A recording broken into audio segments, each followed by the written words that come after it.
ओम नारायणाय परिपूर्णगुणार्णवाय विश्वोदय स्थितिलयोन्नियतिप्रदाय ज्ञानप्रदाय विबुधासुरसौख्य दुःख सत्कारणाय वितताय नमो नमस्ते। अभ्रमं भंगरहितं अजडं विमलं सदा आनंदतीर्थमतुलं भजे तापत्रयापहं। भवतीयदनुभावादेडमूकोऽपि वाग्मी जडमतिरपि जन्तुर्जायते प्राज्ञमौलिः। सकलवचनचेतो देवता भारती सा मम वचसि निधत्तां सन्निधिं मानते च। अस्मद्गुरुसमारम्भां टीकाकृत्पादमध्यगां श्रीमदाचार्यपर्यन्तां वन्दे गुरुपरम्परां। विद्यायां विबुधाचार्यं वेदज्ञानाब्धिचन्द्रं दुर्मतध्वान्तमार्ताण्डं सत्यध्यानमुनिं भजे। 50 वर्षपर्यन्तं सततं रामपूजकः श्री सत्य प्रमोद गुरुराट भासतां नो हृदंबरे। बंधुस्त्वं गुरुरिष्टदैवतमिति त्वत्पाद पंकेरुहं प्राप्तं मां परिपालयेत् सततं याचे निबद्धाञ्जलिः।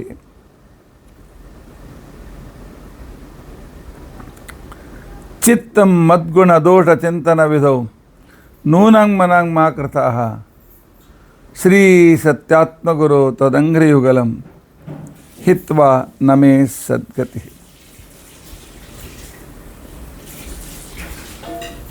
यैरहं शुकवत् सम्यक् शिक्षितोऽस्मि कृपालुभिः तान् वन्दे धेनुपाचार्यान् तत्त्वज्ञानार्थसिद्धये। श्री गुरुभ्यो नमः। हरि ओम हरि ओम हरि ओम। स्वस्त्यस्तु असेड सन्मंगलानि सन्तु। श्लोकैकश्रवणपठनमात्रेण वक्तुश्च श्रोतॄणां निखिल कलिकृत कल्मषापनोदनपुटतरे धर्माद्यखिल पुरुषार्थ साधने भूते अद्य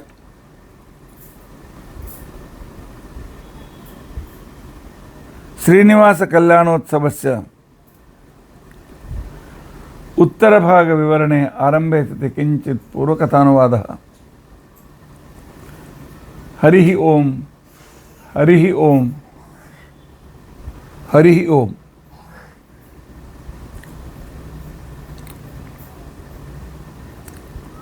हरे राम राम राम हरे हरे। हरे कृष्णा कृष्ण कृष्ण हरे हरे।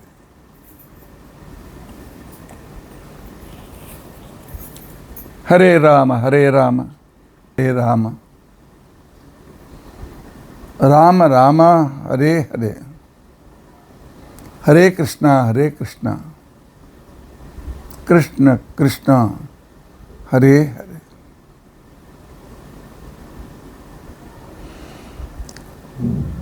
हरे राम राम राम हरे हरे। हरे कृष्णा कृष्ण कृष्ण हरे हरे। हरे राम राम राम हरे हरे। हरे कृष्णा कृष्ण कृष्ण हरे हरे। श्री गुरुभ्यो नमः। हरि ओम हरि ओम हरि ओम। ನಿನ್ನೆ ಮಧ್ಯಾಹ್ನ ಸರಿಯಾಗಿ 11-12ವರೆಗೆ ಅಕ್ಷತಾರೋಪಣ ಆಯಿತು.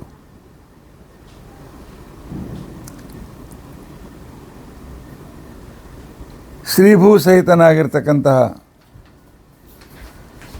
ಶ್ರೀ ವೆಂಕಟೇಶ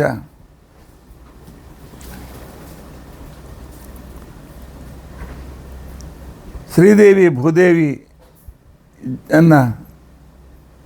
ಅವರ ಕೊರಳಿಗೆ ಮಂಗಳಸೂತ್ರವನ್ನು ಕಟ್ಟಿ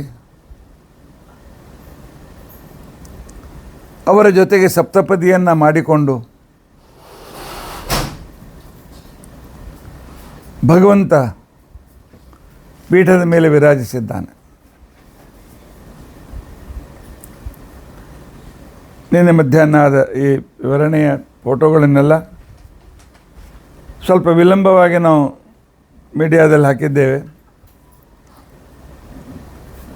ನಮ್ಮ ಈ ಯೂಟ್ಯೂಬ್ನಲ್ಲಿ ನೀವು ಆ ಫೋಟೋಗಳನ್ನೆಲ್ಲವೂ ನೋಡ್ಬೋದು.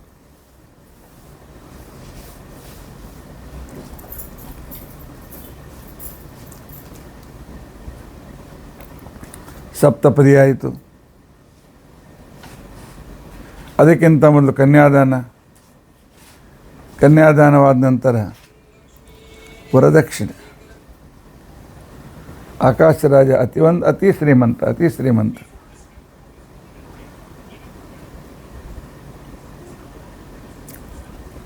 ಬೇಕಾದಷ್ಟು ಧನ ಕನಕಾದಿಗಳನ್ನು ಕೊಟ್ಟಿದ್ದಾನೆ.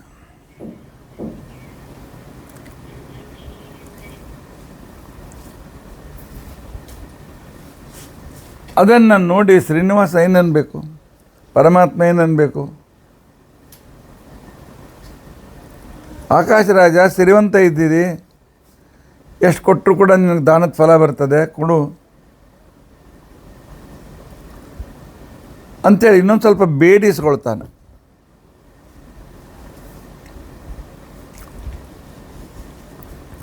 ಪರಮಾತ್ಮನಿಗೆ ಯಾವ ಸಂಪತ್ತಿ ಬೇಕಾಗಿಲ್ಲ. ಪರಮಾತ್ಮ ನಿತ್ಯ ತೃಪ್ತ. ಆದರೆ ಕಲಿಯುಗದಲ್ಲಿ ವರಪಾರ್ಟಿಯವರಿಗೆ ಎಷ್ಟು ಆಸೆ ಇರ್ತದೆ ಅಂತ ತಿಳ್ಕೊಂಡಂತಂದರೆ, ಕನ್ಯಾ ಪಾರ್ಟಿಯಿಂದ ಇನ್ನೂ ಪೈಸಾ ಬರಲಿ ಅಂತ ತಿಳ್ಕೊಂಡಂತೆ.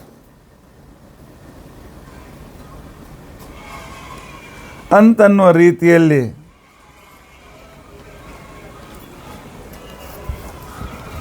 ಹಪಾಪಿತನ ತೋರಿಸ್ತಾರೆ. ಕೆಲವು ಸಲ ಮರ್ಯಾದೆ ಬಿಟ್ಟು ಕೇಳ್ತಾರೆ. ಈ ಪ್ರಾಕ್ಟೀಸ್ ನಿಲ್ಲಬೇಕು.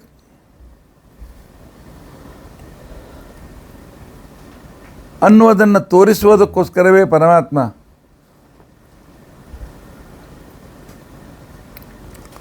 ಈ ರೀತಿ ನಾಟಕ ಮಾಡಿದ್ದಾನೆ. ಸಪ್ತಪದಿ ಆಯಿತು, ಮೆರವಣಿಗೆ ನಡೆದಿದೆ.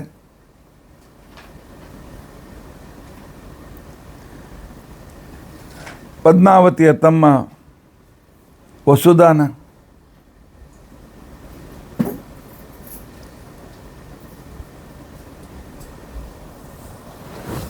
ಲಾಜ ಹಾಕಿದ್ದಾನೆ ಸಪ್ತಪದಿಯಕ್ಕಿಂತ ಮೊದಲು. ಲಾಜ ಹೋಮಕ್ಕೆ ಸಹಾಯ ಮಾಡಿದ ಹೆಂಡತಿ ತಮ್ಮನಿಗೆ ಏನಾದರೂ ಉಡುಗೊರೆ ಕೊಡಬೇಕು. ಕೊಡುವವರು ಕೇಳುವುದಿಲ್ಲ, ಕೊಟ್ಬಿಡ್ತಾರೆ. ಕೊಡು ಮನಸ್ಸಿಲ್ಲದೆ ಇರ್ತಕ್ಕಂಥವರು ಕೊಡ್ಬೇಕೇನ್ರಿ, ಕೊಡಬೇಕಾ, ಅವಾಗ ಬಗ್ಗರು ಏನು ಬೇಡ್ರಿ ಅಂತ ತಿಳ್ಕೊಂಡು ಅನ್ಬೇಕು. ಆ ರೀತಿಯಾಗಿ ಕೇಳಿರ್ತಾರೆ. ಹಾಗೆ ಶ್ರೀನಿವಾಸ ಆಕಾಶರಾಜನ ಕರೆದು ಕೇಳ್ತಾನೆ, ನಿನ್ನ ಮಗನಿಗೆ ನಾನು ಏನು ಉಡುಗೊರೆ ಕೊಡಬೇಕಪ್ಪ, ನೀ ಭಾಳ ಕೊಟ್ಟಿದ್ದೆ ಆಕಾಶರಾಜ,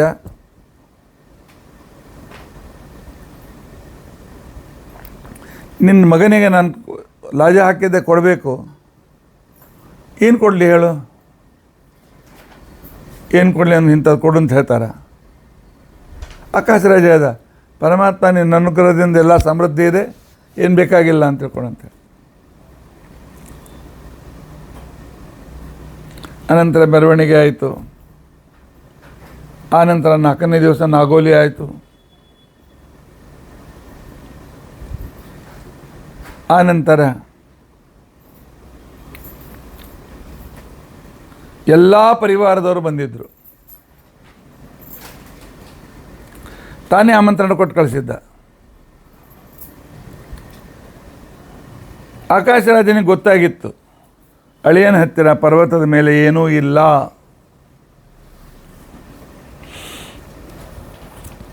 ವರಾದೇವರು ಕೊಟ್ಟ ಜಾಗದಲ್ಲಿ ವಾಸ ಮಾಡ್ತಾ ಇದ್ದಾನೆ ಅಂತ ಹೇಳಿ 6 ತಿಂಗಳಿಗಾಗಷ್ಟು ಇಷ್ಟೆಲ್ಲ ಪರಿವಾರದವರಿಗೆ ಎಷ್ಟೋ ಗೋಣಿ ಚೀಲ, ಎಷ್ಟೋ ಗೋಣಿ ಬೇಳೆ, ತೊಗರಿಬೇಳೆ, ಹೆಸರುಬೇಳೆ, ಕಡಲೆಬೇಳೆ, ಉದ್ದಿನಬೇಳೆ, ಎಲ್ಲ ಬೇಳೆಗಳು, ಮಸಾಲೆಯ ಸಾಮಾನುಗಳು,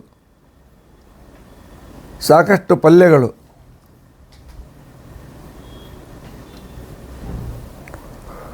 ಕಡ್ಡಿ ಪಟ್ಟಿಗೆಯಿಂದ ಪ್ರಾರಂಭ ಮಾಡಿಕೊಂಡು ಎಲ್ಲ ರೀತಿಯಾಗಿ ಸಾಸಿವೆ ಕಾಳಿನವರೆಗೂ ಎಲ್ಲ ಪದಾರ್ಥಗಳನ್ನು ತನ್ನ ಅಳಿಯನ ಮನೆ ಕಳಿಸಿದ್ದಾನೆ. ಇಲ್ಲ ಮತ್ತು ಹಾಲು ಮೊಸರು ಇವೆಲ್ಲ ಪ್ಯಾಕ್ ಮಾಡಬೇಕಲ್ಲ, ಹೇಗೆ ಮಾಡಬೇಕು? ಈಗೆಲ್ಲ ಪ್ಲಾಸ್ಟಿಕ್ ಚೀಲಗಳಿವೆ. ಆಗ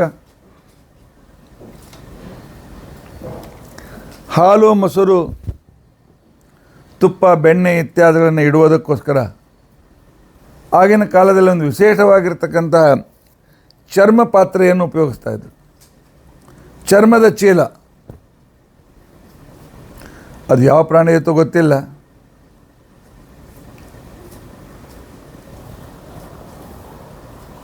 ಅಂಥ ಚೀಲಗಳಲ್ಲಿ ಹಾಲು ಮೊಸರು ತುಪ್ಪ ಎಲ್ಲ ಕಳಿಸಿದ್ದಾನೆ.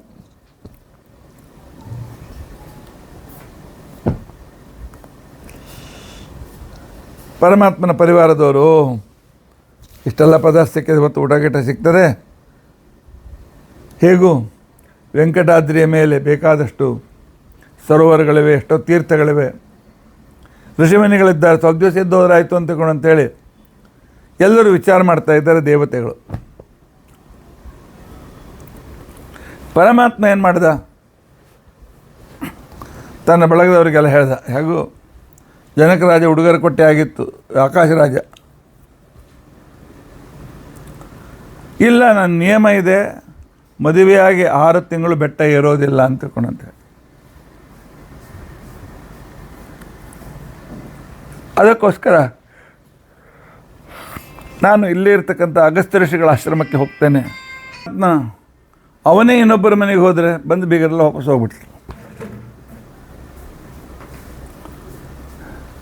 ಈ ರೀತಿಯಾಗಿ ಭಗವಂತನ ಕಲ್ಯಾಣೋತ್ಸವದ ವಿವರಣೆ ನಿನ್ನೆ ಇವತ್ತು ಸಂಕ್ಷಿಪ್ತವಾಗಿ ಕೇಳಿದ್ದೀರಿ. ಈ ಕಥೆಯಿಂದ ತಿಳಿದುಕೊಂಡದ್ದೇನು? ಈ ಕಥೆಯನ್ನು ನಾವು ಹೇಗೆ ವಿಮರ್ಶೆ ಮಾಡಬೇಕು?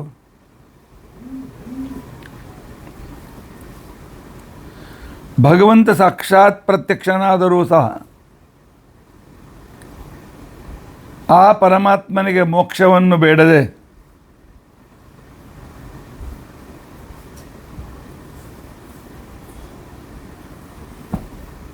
ಅದಾಗ ಮೋಕ್ಷ ಬೇಡುವುದು ಬಿಟ್ಟು ಯುದ್ಧ ಭಿಕ್ಷೆಯನ್ನು ಏಕೆ ಬೇಡದ?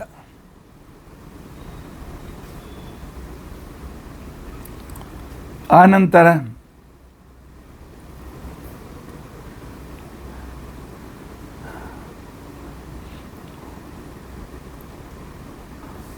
ಅಂಜನಾದೇವಿ ಬಿಟ್ಬಿಡೋಣ. ಶೇಷದೇವರು ವಾಯು ಭಾರತೀಯರ ನಂತರ ತಾರತಮ್ಯದಲ್ಲಿ ಅತ್ಯಂತ ಉನ್ನತ ಸ್ಥಾನದಲ್ಲಿರ್ತಕ್ಕಂಥವ್ರು ಗರುಡ ಶೇಷರುದ್ರರು. ಅಂಥ ಶೇಷದೇವರಿಗೆ ವಾಯುದೇವರನ್ನು ತಡೆಯಬೇಕು ಅಂತ ಅಜ್ಞಾನ ಯಾಕೆ ಬಂತು?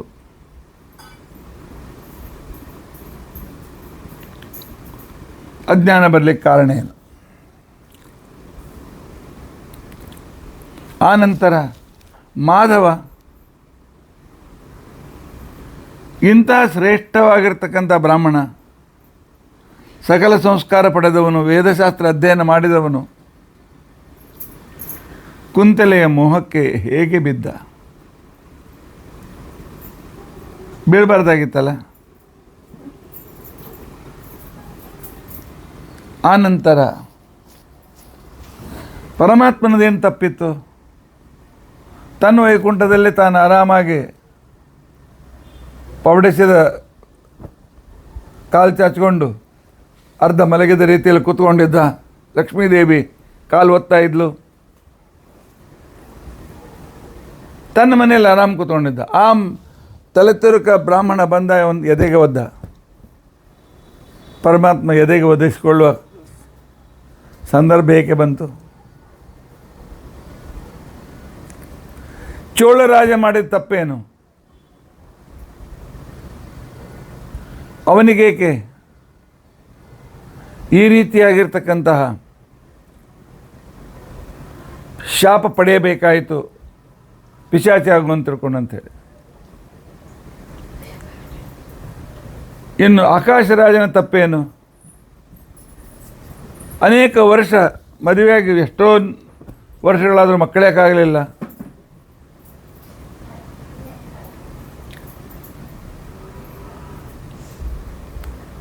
ಸರಿ, ಆ ಕಡೆಗೆ ಯಶೋಧಾದೇವಿ ಎಂಥ ಅದ್ಭುತವಾದ ಕೃಷ್ಣನ ಬಾಲ್ಯಲೆಯನ್ನು ನೋಡಿದ್ದಾಳೆ. 10ನೇ ಸ್ಕಂದದ ಹೀರೋಯಿನ್ ಅವಳೆ ಪೂರ್ವಾರ್ಧಕ್ಕೆ.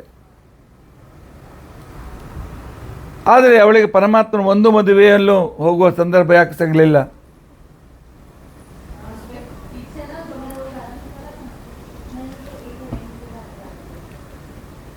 ಆ ನಂತರ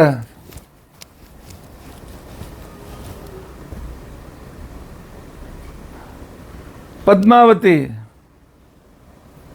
ಯಾಕೆ ಜ್ವರದಿಂದ ಅಭಿಶಪ್ತಳಾದಳು?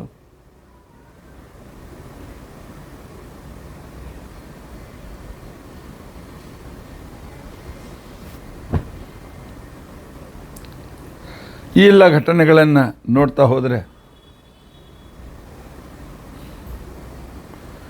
ನಮಗೇನಂತ ಅನ್ನಿಸ್ತದೆ? ಎಲ್ಲ ಘಟನೆಗಳ ಹಿಂದೆ ಇರತಕ್ಕಂಥದ್ದು ಒಂದೇ ಒಂದು ತತ್ವ. ಪ್ರಾರಬ್ಧ ಕರ್ಮ ಪ್ರತಿಯೊಬ್ಬರು ಅನುಭವಿಸಲೇಬೇಕು. ಪ್ರಾರಬ್ಧ ಕರ್ಮ ಇಲ್ಲ, ಎಷ್ಟು ದೇವರಂತೇನೆ, ಎಷ್ಟು ದಿಂಡಂತೇನೆ, ಎಷ್ಟು ನಮಸ್ಕಾರ ಮಾಡ್ತೇನೆ, ಸಂಧ್ಯಾ ವಂದನ ಮಾಡ್ತೇನೆ, ದೇವ್ರ ಪೂಜೆ, ನೈವೇದ್ಯ, ವೈಷ್ಣವ, ಪಾಠ, ಪ್ರವಚನ, ಆದರೂ ನನಗೆ ಪ್ರಾಬ್ಲಮ್ ಯಾಕೆ ಬರ್ತದೆ? ಆದರೂ ನನ್ನ ಕಷ್ಟ ಯಾಕೆ ಬರ್ತದೆ? ಪ್ರತಿಯೊಬ್ಬ ಭಕ್ತರು ಕೇಳುವ ಮಾತು ಇದೆ, ಇಷ್ಟೆಲ್ಲ ದೇವರು ದೇವರು ಅಂತಂದರು, ನಮಗಿಂಥ ಸಮಸ್ಯೆ ಯಾಕೆ ಬಂತು? ಉತ್ತರ ಪ್ರಾರಬ್ಧ ಕರ್ಮ. ಹೌದು, ಕರ್ಮಗಳು ಸಂಚಿತ, ಪ್ರಾರಬ್ಧ, ಆಗಾಮಿ, ಅಂತ್ಯಕೋಣ ಅಂತೇಳಿ 3 ರೀತಿಯಾಗಿರ್ತಕ್ಕಂಥ ಕರ್ಮಗಳು. ಸಂಚಿತದ ಬಗ್ಗೆ ನಮಗೆ ಅಧಿಕಾರ ಇಲ್ಲ, ಆಗಾಮಿ ಬಗ್ಗೆ ನಮಗೂ ಗೊತ್ತಿಲ್ಲ, ಏನು ಬರ್ತದೆ ಅಂತ್ಯಕೋಣ ಅಂತೇಳಿ. ಆದರೆ ಪರಮಾತ್ಮ ನಾವು ಸಂಚಯ ಮಾಡಿದ್ದು ಗುಡ್ಡದಷ್ಟು ಪಾಪಗಳಿವೆ. ಆ ಎಲ್ಲ ಪಾಪಗಳ ಫಲ ಪರಮಾತ್ಮ ಒಮ್ಮೆಲೆ ಕೊಟ್ಟರೆ ಪ್ರತಿ ನಿಮಿಷವೂ ಬೆಂಕಿಯಲ್ಲಿ ಬಿದ್ದ ಕ್ರಿಮಿಯಂತೆ ವಿಲಿ ಒದ್ದಾಡಬೇಕು. ಅಷ್ಟು ನಮ್ಮ ಕರ್ಮಗಳಿರ್ತವೆ.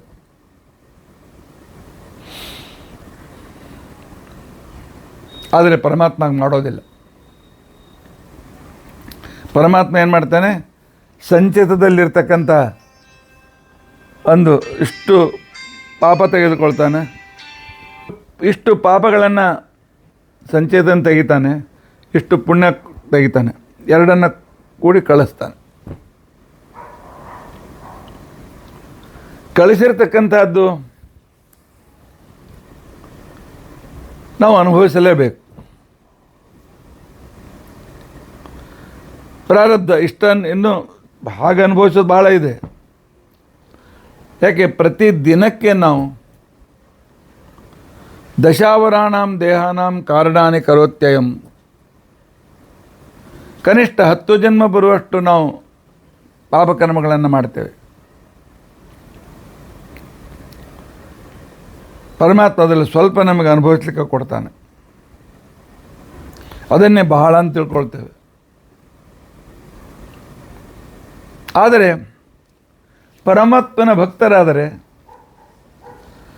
ಸಮಸ್ಯೆ ಬರ್ತದೆ, ಬರೋದಿಲ್ಲ ಅಂತಿಲ್ಲ, ಮತ್ತೆ ಹೊರಟೋಗ್ಬಿಡ್ತದೆ. ಸ್ವಲ್ಪ ಜಳ ತೋರಿಸ್ತದೆ, ಹೊರಟೋಗ್ತದೆ. ಇದು ಭಗವಂತನ ಅನುಗ್ರಹ.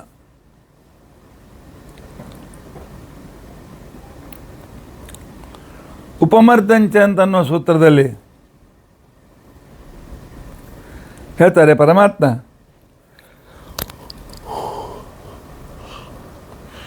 ಪ್ರಾರಬ್ಧ ಕರ್ಮದ ಭೋಗವನ್ನು ಕಡಿಮೆ ಮಾಡ್ತಾನಂತೆ. ಅದಾಗದಂತೆ ನೋಡ್ಕೊಳ್ತಾನೆ. ಬಾಣ ಚುಸ್ತದೆ,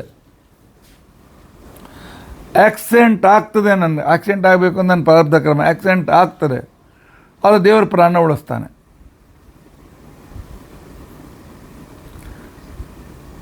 ಮೃತ್ಯುವಿನ ವರೆಗೂ ಹೋಗಿ ವಾಪಸ್ ಎಷ್ಟೋ ಸಲ ಬರ್ತೇವೆ ನಾವು. ಇದು ಭಗವಂತನ ಸಂಕಲ್ಪ, ಭಗವಂತನ ಇಚ್ಛೆ. ಆದ್ದರಿಂದ ಪ್ರತಿಯೊಬ್ಬರವ್ರ ಪ್ರಾರಬ್ಧ ಕರ್ಮ ಅನುಭವಿಸಲೇಬೇಕು.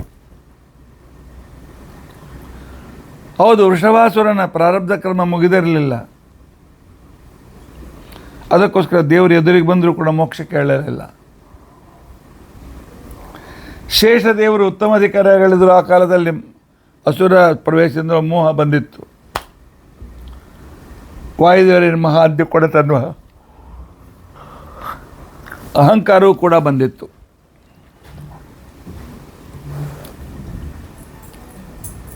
ಪರಮಾತ್ಮ ಅದು ಶೇಷದೇವರ ಪ್ರಾರಬ್ಧ ಕರ್ಮ.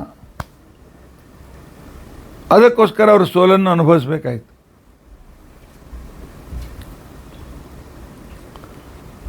ಆನಂತರ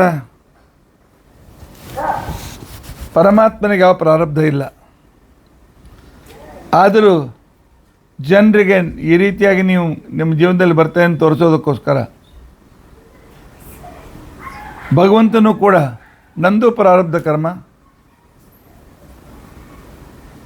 ಋಷಿ ಒದ್ದು ಹೋದ, ನನಗೆ ಹೆಂಡತಿ ಮನೆ ಬಿಟ್ಟು ಹೋದ್ಲು,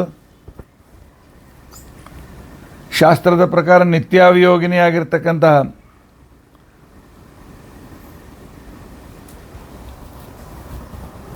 ಭಗವಂತನಿಗೆ ಪತ್ನಿ ಬಿಟ್ಟು ಹೋಗ್ತಾಳೆ ಅಂತ ಅನ್ನೋದಿಲ್ಲ. ಇಬ್ಬರು ಯಾವಾಗಲೂ ಜೊತೆಯಲ್ಲಿರ್ತಕ್ಕಂಥವ್ರು. ಅವರಿಬ್ಬರ ವಿಷಯದಲ್ಲಿ ಇದು ನಾಟಕ. ಆದ್ದರಿಂದಲೇ ಭಗವಂತನಿಗೆ ಕಪಟ ನಾಟಕ ಸೂತ್ರಧಾರಿ ಅಂತ ತಿಳ್ಕೊಂಡಂತೇಳಿ ಕರೆದಿದ್ದಾರೆ. ಚೋಳರಾಜನ ಪ್ರಾರಬ್ಧ ಕರ್ಮ ಪಿಶಾಚಿ ಆಗಬೇಕು ಅಂತೇಳಿ ಪರಮಾತ್ಮ ಅವನಿಗೆ ಆ ರೀತಿಯಾಗಿರ್ತಕ್ಕಂಥ ಶಾಪ ಕೊಟ್ಟಿದ್ದ.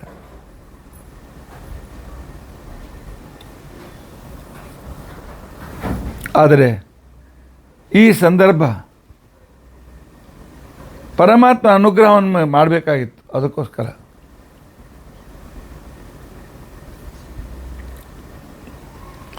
ಆಮೇಲೆ ನಾವು ಕಾಣ್ತೇವೆ ಮಾಧವನ ಪತನ. ಹೌದವನು ಪ್ರಾರಬ್ಧ ಕರ್ಮದಲ್ಲಿ ಇತ್ತು ಕುಂತಲೇ ಸಂಸರ್ಗ. ಆದ್ದರಿಂದಾಗಿ ಅವನು ಬಯಸದೇ ಇದ್ದರೂ ಕೂಡ ಜಾತಿಭ್ರಷ್ಟನಾಗಿ 10-12 ವರ್ಷ ದುಃಖ ಪಡಬೇಕಾಯಿತು. ಇದನ್ನು ಯಾರೂ ತಪ್ಪಿಸ್ಲಿಕ್ಕಾಗೋದಿಲ್ಲ.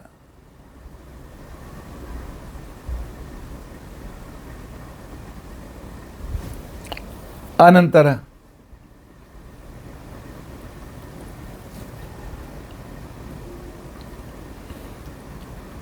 ವೆಂಕಟಾಚಲ ಅಂತಿಕೊಂಡು ನಾಮಕರಣ ಆದದ್ದು ಪಾಪ ನಿರ್ವಹಣಕ್ಕೋಸ್ಕರ ಇರತಕ್ಕಂಥದ್ದು. ಬಹಳ ಜನರು ನನಗೆ ಪ್ರಶ್ನೆ ಮಾಡ್ತಾರೆ,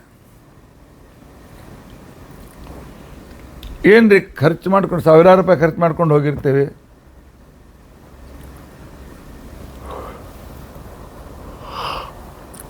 ಅಲ್ಲಿ ಟ್ಯಾಕ್ಸಿನೋ ರೂಮು ಅದು ಇದು ಕಷ್ಟಪಡ್ತೀವಿ, ಎಲ್ಲ ಕಷ್ಟಪಡ್ತೀವಿ.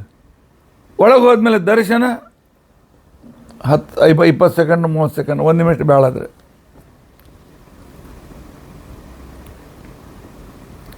ನಮ್ಮ ಉಳಿದ ಟೈಮ್ ವ್ಯರ್ಥ ಆಯ್ತಲ್ಲ. ಆ ರೀತಿ ತಿಳಿದುಕೊಳ್ಬೇಡಿ, ವ್ಯರ್ಥ ಆಗಿಲ್ಲ. ಭಗವಂತನನ್ನು ನೋಡಿದಾಕ್ಷಣ ಅಷ್ಟೇ ನೋಡಿದರೆ ಅಷ್ಟೇ ವೇಳೆ ಅಂತಿಕೊಂಡು ಅನ್ಬೇಡಿ. ಆ ಪರ್ವತವೇ ಭಗವಂತನ ಮೂರ್ತಿ.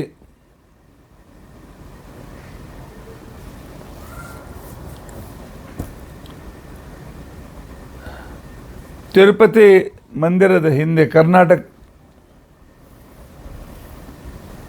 ಚೌಟ್ರಿ ಹಿಂದೆ ಮೇಲೆ ಏರ್ ಹೋಗಿ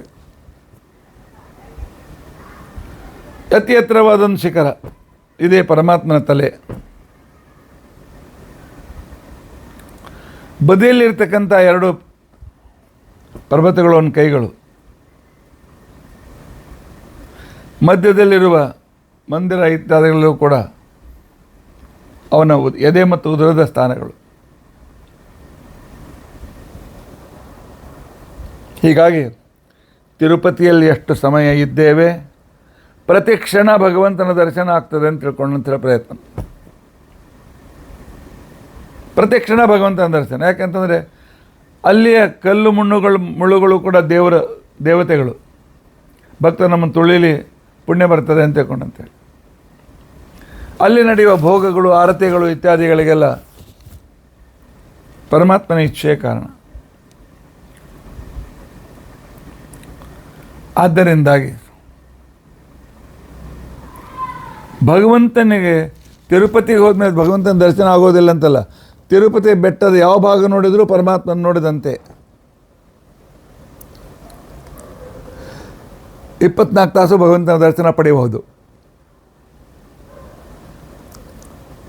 ಇದನ್ನೇ ಸ್ವತಃ ವೆಂಕಟಗಿರಿ ಮಹಾತ್ಮೆಯಲ್ಲಿ ಹೇಳಿದ್ದಾರೆ. ಧರಣಿದೇವಿ, ಆಕಾಶರಾಜ ಎಷ್ಟೋ 1000 ವರ್ಷ ಮಕ್ಕಳಾಗಲ್ಲ ದುಃಖಪಟ್ಟಿದ್ದಾರೆ. ಅಷ್ಟು ವೇಳೆ ದುಃಖ ಪಡೆಯುವ ಪ್ರಾರಬ್ಧ ಹೊಂದಿತ್ತು. ನಂತರ ಮಹಾಲಕ್ಷ್ಮಿ ಮನೆಗೆ ಬರಬೇಕಾಗಿತ್ತು. ಮಹಾಲಕ್ಷ್ಮಿಯವನ ಮನೆಗೆ ಬರಬೇಕಾಗಿದ್ದರೆ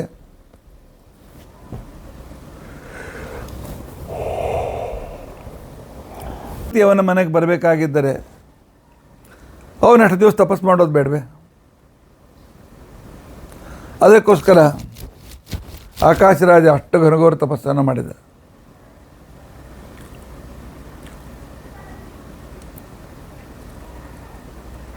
ಇಂಥ ಒಂದು ತಪಸ್ಸಿಗೆ ಮೆಚ್ಚಿ ಪರಮಾತ್ಮ ಕನ್ಯಾರತ್ನವನ್ನು ಕೊಟ್ಟ. ಭಗವಂತನೇ ತಾನೇ ಸ್ವತಃ ಬಂದು ಮದುವೆ ಮಾಡಿಕೊಂಡಿದ್ದಾನೆ. ಪರಮಾತ್ಮನು ನಮ್ಮ ಹತ್ತಿರ ಬರೋದು ಅಂತಂದರೆ ನಮ್ಮ ಭಾಗ್ಯದ ಬಾಗಿಲು ತೆಗೆದಂತೆ.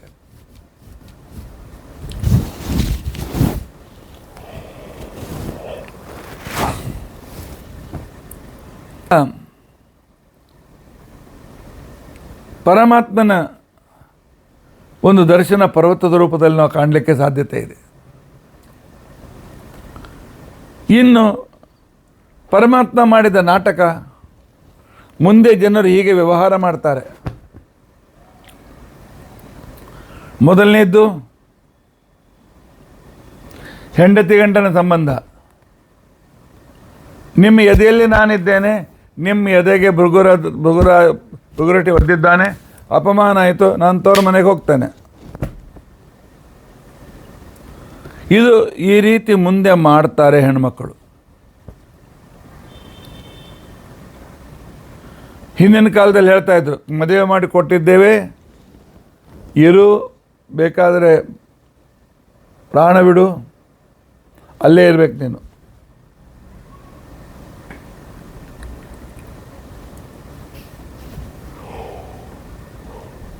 ದೇಶದಲ್ಲಿ ಒಂದು ಕ್ರಮ ಇದೆ.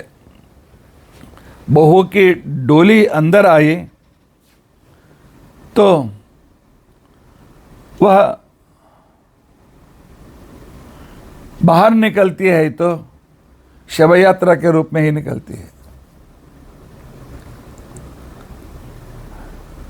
ಎಷ್ಟೇ ಕಷ್ಟ ಇದ್ದರೂ ಅಲ್ಲೇ ಬಿಟ್ಟು ಸತ್ರು ಪರವಾಗಿಲ್ಲ ಅಂತ ಹೇಳೋ ಒಂದು ರೀತಿ ಕೆಲವರು ತಂದೆ ತಾಯಿಗಳು ಇರ್ತಾರೆ. ಪದ್ಮಾವತಿ ತವ್ರ ಮನೆಗೆ ಹೋಗ್ತಾಳೆ. ಈಗಿನ ಹೆಣ್ಮಕ್ಳು ಹೆಜ್ಜೆ ಹೆಜ್ಜೆಗೂ ತವ್ರ ಮನೆಗೆ ಹೋಗೋದು. ಗಂಡನ ಪರಿವೇ ಇಲ್ಲ, ಅತ್ತೆ ಪರಿವೇ ಇಲ್ಲ. ಮನೆ ನೋಡ್ಕೊಳ್ಬೇಕು, ಅತ್ತೆ ಮಾವರ ಸೇವೆ ಮಾಡಬೇಕು, ಗಂಡನ ಸೇವೆ ಮಾಡಬೇಕು. ಈ ಮನೆ ನನ್ನದು, ಆ ಮನೆ ಅಲ್ಲ, ಬಿಟ್ಟ ಬಂದಾಯಿತು ಅಂತನ್ನುವ ಒಂದು ಗಟ್ಟಿಯಾದ ಕಾನ್ಸೆಪ್ಟ್ ಇರೋದಿಲ್ಲ. ಇವತ್ತಿನ ಹೆಣ್ಮಕ್ಳಲ್ಲಿ ಸರ್ವಥಾ ಇಲ್ಲ. ಇದ್ರೂ ಇರ್ಬೋದು. ಕೆಲವು ಜನ ಬೆರಳ ಎಣಿಕೆ ಮೇಲೆ ಎಷ್ಟಿರಬೇಕು. ನನಗೆ ನೀವು ಬೇಕಾಗಿಲ್ಲ. ಗಂಡ ಸ್ವಲ್ಪ ಏನಾದರೂ ಹೆಂಡತಿ ತಪ್ಪು ಮಾಡಿದರೆ ಡೈವರ್ಸ್ ಕೊಡ್ತಾನೆ ಹೋಗು. 7 ಜನ್ಮದ ಸಂಬಂಧ ಮದುವೆ ಅಂತಿಕೊಂಡಂತ ಅನ್ನೋದು ಮರೆತೋಗ್ತಾರೆ. ಅರ್ಥ ಮಾಡಿಕೊಳ್ಬೇಕು. ಆದರೆ ಮಹಾಲಕ್ಷ್ಮಿ ತೋರಿಸ್ಕೊಡ್ತಾಳೆ, ನಾವು ಡೈವರ್ಸ್ ಹೋಗ್ತೇನೆ ಅಂತಿಕೊಂಡ. ಪರಮಾತ್ಮ ಎಲ್ಲ ಇದ್ದವನು, ಆದರೂ ಗೋಳಾಡ್ಕೋತ ಇಲ್ಲಿ ಬರ್ತಾನೆ ವೆಂಕಟೇಶ ಗಿರಿ ಮೇಲೆ. ಇವೊಂದಿನ ಮನುಷ್ಯ ಜನ ಸ್ವಭಾವ. ಎಷ್ಟು ಸಿಕ್ಕರು ಮತ್ತಷ್ಟರ ಆಸೆ. ಏನ್ರಿ ಹೇಗಿದ್ದೀರಿ, ಕೇಳಿ ಸಂತೋಷ ಆಯಿತು. ವರ್ಷಕ್ಕೆ ನಿಮಗೆ 30 ಲಕ್ಷ 35 ಲಕ್ಷ ಸಂಬಳ ಬರ್ತದಂತೆ. ಹಾಗಾದ್ರೆ ನೀವು ಭಾಳ ದೊಡ್ಡ ಮನುಷ್ಯರಪ್ಪ. ಎಲ್ರಿ ಸಾಕಾಗಂಗಿಲ್ಲ, ಇನ್ನೂ ಬೇಕು, ನನಗೇನಿಲ್ಲ ಅಂತಕ್ಕಂಥ ಜನರೇ ಭಾಳ ಜನ.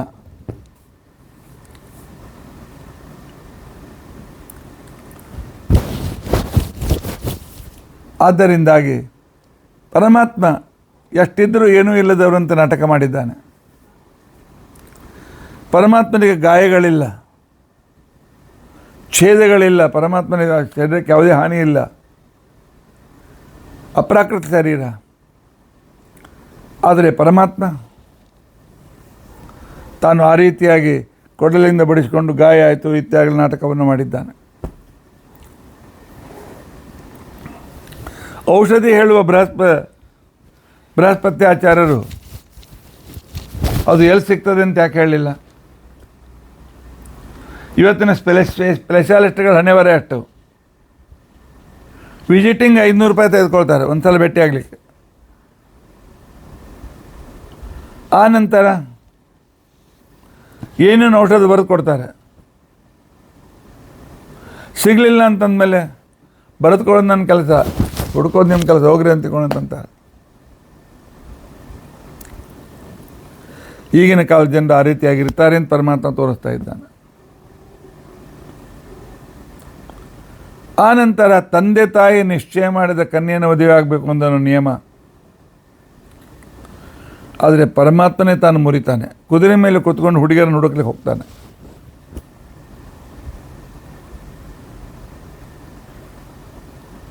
ಹಾಗೆ ದೇವರು ಗಾಯಗೊಂಡಂತೆ ನಾಟಕ ಮಾಡ್ತಾನೆ. ಬೃಹಸ್ಪತ್ಯಾಚಾರ್ಯ ಹೇಳ್ತಾರೆ, ಬರೆದು ಕೊಡೋ ಕೆಲಸ ನಂದು, ಹುಡುಕೋ ಕೆಲಸ ನಿಂದು ಅಂತ ತಿಳ್ಕೊಂಡು ಅಂತೇಳಿ. ವರಾಹದೇವರ ಸ್ಥಾನದಲ್ಲಿ ಎನ್ಕ್ರೋಚ್ ಮಾಡ್ತಾನೆ. ಹೇಳ್ದೆ ಕೇಳಿದೆ, ಭೇಟಿಯಾದಾಗ ಬೇಕಾಗಿತ್ತು ಸ್ವಲ್ಪ ಜಾಗ ಕೊಡ್ರಿ ಅಂತ ಹೇಳಿ ಕೇಳ್ತಾನೆ ಪರಮಾತ್ಮ.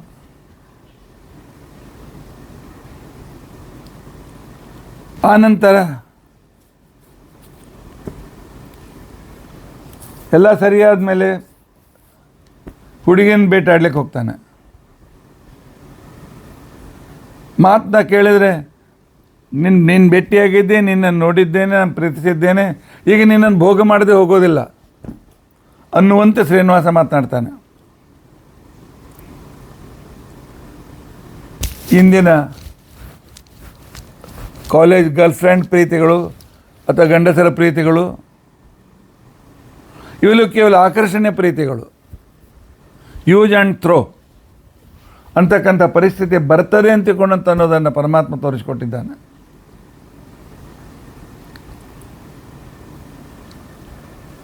ಇಂದಿನ ಕಾಲದಲ್ಲಿ ಎಜುಕೇಷನ್ ಎಷ್ಟು ಮೆಚ್ಚಾಗಿದ್ದರೂ ಸಹಿತ ಕಷ್ಟದಲ್ಲಿದ್ದಾಗ ಮನೆಗೆ ಬರುವ ಬುಡುಬುಡಿಕೆ ಬಾಬಾಗಳ ಮೇಲೂ ನಾವು ವಿಶ್ವಾಸ ಇಡಲಿಕ್ಕೆ ಚಾಲು ಮಾಡ್ತೇವೆ. ಧರಣಿ ದೇವಿ ಕೊರವಂಜಿಯ ಮೇಲೆ ವಿಶ್ವಾಸ ಇಟ್ಲು.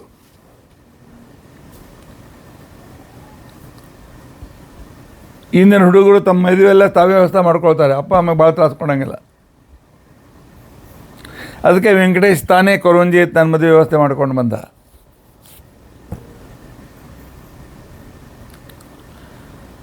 ಎಷ್ಟೇ ಸುಶಿಕ್ಷಿತ ಸಮಾಜವಾದರೂ ಕೂಡ ಮೆರವಣಿಗೆ ಬೇಕು, ಆನೆ ಮೇಲೆ ದುಡ್ಡು ತುಂಬಿದ ಚೀಲ ಬೇಕು, ಎಲ್ಲ ತಯಾರಿ ಇಟ್ಟಿದ್ದಾರೆ. ಆಕಾಶರಾಜ ಆದರೆ ಇನ್ನೂ ಬೇಕು ಅಂತನೂ ಹಠ, ಬಂಧುಗಳಿಲ್ಲ ಅಂತಿಕೊಂಡು ಇದ್ರೂ ಕೂಡ ಇಲ್ಲ ಅಂತಿಕೊಂಡಂತನ್ನೋ ಅಳುವಿಕೆ, ಬಿಟ್ಟು ಹೋದ ಹೆಂಡತಿ ಬೇಕು ಅಂತಿಕೊಂಡಂತನ್ನೋ ಬಯಕೆ, ಇವೆಲ್ಲ ಆಧುನಿಕ ಜನರು ಹೇಗಿದ್ದಾರೆ ಅಂತಿಕೊಂಡಂತ ಅನ್ನೋದನ್ನು, ಮುಂದೆ ಹೇಗಿರ್ತಾರೆ, ಇದು ಭವಿಷ್ಯ ಉತ್ತರ ಪುರಾಣ, ಮುಂದಿನ ಕಾಲದಲ್ಲಿ ಆಗುವ ಭವಿಷ್ಯವನ್ನು ನುಡಿಯುವ ಪುರಾಣ ಇದು.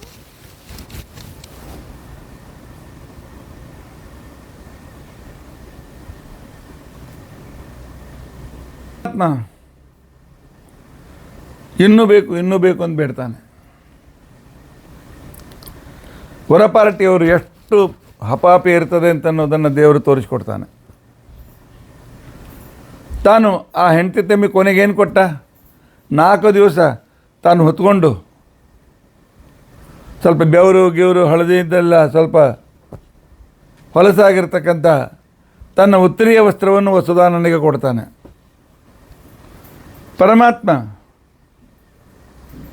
ಮನೆಯಲ್ಲಿ ಹಿರಿಯರ ಹತ್ರ ಇದ್ದು ಎಲ್ಲ ವ್ರತ ನಿಯಮ ಉಪವಾಸ ಕಲಿಬೇಕು, ಸೊಸೆ ಬಂದಿರತಕ್ಕಂಥವಳು ಇಲ್ಲ. ಪರಮಾತ್ಮ ತಾನು ಹನಿಮೂನಕ್ಕೆ ಹೊರಟಾಗಿ ಬೇರೆ ಕಡೆಗೆ ಹೋಗಿಬಿಡ್ತಾನೆ. ಎಲ್ಲ ಬಂಧುಗಳು ಬಂದಲ್ಲಿಂದ ವಾಪಸ್ ಹೋಗ್ಬಿಡ್ತಾರೆ. ಈ ರೀತಿಯಾಗಿ ಈ ಪುರಾಣ, ಈ ಪರಮಾತ್ಮನ ಕಥೆ ನಮಗೆ ತೋರಿಸ್ಕೊಡ್ತದೆ. ಪ್ರಾರಬ್ಧ ಕರ್ಮ ತಪ್ಪಿದ್ದೆಲ್ಲ ಪರಮಾತ್ಮ ಮಾಡಿದ ನಾಟಕವನ್ನು ನಾಟಕ ಅಂತ ತಿಳ್ಕೊಳ್ಬೇಕು ಹೊರತು ಅದನ್ನು ವಾಸ್ತವ ಅಂತ ತಿಳ್ಕೊಳ್ಬಾರ್ದು. ಇನ್ನು ಪರಮಾತ್ಮ ಮತ್ತು ಪದ್ಮಾವತಿಯ ಮದುವೆ. ಪದ್ಮಾವತಿ ಅಂತಂದರೆ ಅವಳು ಅಗ್ನಿಪುತ್ರಿ ವೇದವತಿ, ಅವಳಲ್ಲಿ ಲಕ್ಷ್ಮೀದೇವಿಯ ವಿಶೇಷ ಆವೇಶ ಇತ್ತು. ಇವರಿಬ್ಬರು ಬಹಳ ದೀರ್ಘಕಾಲದ ದಂಪತಿಗಳು. ನಮ್ಮ ಮೇಲೆ ಇವರ ಅನುಗ್ರಹ ಯಾವಾಗಲೂ ಬೇಕು ಅಂತ ತಿಳ್ಕೊಂಡಂತೇಳಿ ನಾವು ಈ ವರ್ಷಕ್ಕೊಮ್ಮೆ ತಪ್ಪದೆ ಕಲ್ಯಾಣೋತ್ಸವ ಮಾಡ್ತೇವೆ, ಆಗಾಗ ಮಾಡ್ತಾ ಇರ್ತೇವೆ.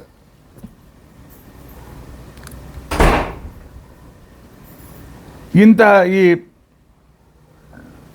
ವೆಂಕಟೇಶನ ಕಥೆಗೆ ನಿನ್ನೆ ಮತ್ತು ಇವತ್ತು ನೀವು ಸನ್ನಿಹಿತರಾದಿರಿ, ಇದರಲ್ಲಿ ಭಾಗವಹಿಸಿದ್ರಿ, ಫೋಟೋಗಳನ್ನು ನೋಡಿ ಸಂತೋಷಪಟ್ಟರೆ ಮತ್ತು ಸ್ವಲ್ಪ ಚಿಂತನೆ, ಈ ರೀತಿಯಾಗಿರ್ತಕ್ಕಂಥ ಘಟನೆಗಳು ನಮಗೇನನ್ನು ತೋರಿಸ್ಕೊಡ್ತವೆ ಅಂತ ಹೇಳಿ. ಆದರೆ ಪರಮಾತ್ಮ ಜಗತ್ತಿಗೆ ಆನಂದವನ್ನು ಕೊಡ್ತಾನೆ ತಾನು ಮದುವೆ ಮಾಡಿಕೊಂಡು. ಅವನು ಮದುವೆ ಬೇಕಾಗಿಲ್ಲ, ಅನಾದಿ ಕಾಲದ ದಂಪತಿಗಳವರು. ಆದರೆ ಜನರಿಗೆ ಒಂದು ದೃಶ್ಯ ಕಣ್ಣಿಗೆ ಬರಲಿ, ದೇವರು ಮದುವೆ ನೋಡ್ತಾ ಇದ್ದೇವೆ ಅಂತ ಅನ್ನೋ ಕಲ್ಪನೆ ಬರಲಿ ಅಂತನ್ನುವ ರೀತಿಯಿಂದ ಇವತ್ತಿನ ಬೆಳಗ್ಗೆ ನೀವು ಉತ್ಸವ ಮೂರ್ತಿಯ ಜೊತೆಯಲ್ಲಿ ಆಗಿರ್ತಕ್ಕಂಥ ಕಲ್ಯಾಣೋತ್ಸವವನ್ನು ನೋಡಿದ್ದೀರಿ. ಪರಮಾತ್ಮನ ಕಲ್ಯಾಣೋತ್ಸವದ ಕಥೆಯನ್ನು 2 ದಿವಸದಿಂದ ಕೇಳಿದ್ದೀರಿ. ಆದ್ದರಿಂದಾಗಿ ನಿಮಗೆ ಕಲ್ಯಾಣವಾಗಲಿ, ನಿಮಗೆ ಮಂಗಲವಾಗಲಿ, ನಿಮ್ಮ ಜೀವನದಲ್ಲಿ ನೀವು ಸುಖಮಯರಾಗಿರಿ ಅಂತೇಳಿ ಹಾರೈಸುತ್ತಾ ಇವತ್ತಿನ ಪುರಾಣದಲ್ಲಿ ಬಂದಿರತಕ್ಕಂಥ ಪ್ರಾರಬ್ಧ ಕರ್ಮದ ಅನಿವಾರ್ಯತೆ, ಶಾಸ್ತ್ರ ವಿರುದ್ಧವಾಗಿರ್ತಕ್ಕಂಥ ಆಚರಣೆ ತಪ್ಪದೇ ಮಾಡಬಾರ್ದು ಅಂತ ಇತ್ಯಾದಿ ಸಂದರ್ಭಗಳನ್ನು ನಾವು ತಿಳಿದುಕೊಳ್ಳಿಕ್ಕೆ ಪ್ರಯತ್ನಿಸೋಣ. ಇತಿ ಅದ್ಯ ಕಥಾ ಪ್ರಸಕ್ತಿ. ಹರೇ ರಾಮ ರಾಮ ರಾಮ ಹರೇ ಹರೇ, ಹರೇ ಕೃಷ್ಣ ಕೃಷ್ಣ ಕೃಷ್ಣ ಹರೇ ಹರೇ. ಉಗ್ರಂ ವೀರಂ ಮಹಾವಿಷ್ಣುಂ ಜ್ವಲಂತಂ ಸರ್ವತೋಮುಖಂ ನೃಸಿಂಹಂ ಭೀಷಣಂ ಭದ್ರಂ ಮೃತ್ಯುಂ ನಮಾಮ್ಯಹಂ. ಕಲ್ಯಾಣಾದ್ಭುತಗಾತ್ರಾಯ ಕಾಮಿತಾರ್ಥಪ್ರದಾಯಿನೇ ಶ್ರೀಮದ್ವೆಂಕಟನಾಥಾಯ ಶ್ರೀನಿವಾಸಾಯ ತೇ ನಮಃ. ಅಕ್ಷಯಂ ಕರ್ಮಯಸ್ಮಿನ್ ಪರೇ ಸ್ವರ್ಪಿತಂ ಪ್ರಕ್ಷಯಂ ಯಾಂತಿ ದುಃಖಾನಿ ಅನ್ನಾಮತಃ. ಅಕ್ಷರೋ ಯೋಜನ ಸರ್ವದೈವಾಮೃತ ಕುಕ್ಷೇಮಸ್ಯ ವಿಶ್ವಂ ಸದಾಜಾತಿಕಂ ಪ್ರೀಣಯಾಮೋ ವಾಸುದೇವಂ ದೇವತಾಮಂಡಲ ಖಂಡಮಂಡಲಂ. ಶ್ರೀಕೃಷ್ಣಾರ್ಪಣಮಸ್ತು. ಶ್ರೀಕೃಷ್ಣಾರ್ಪಣಮಸ್ತು.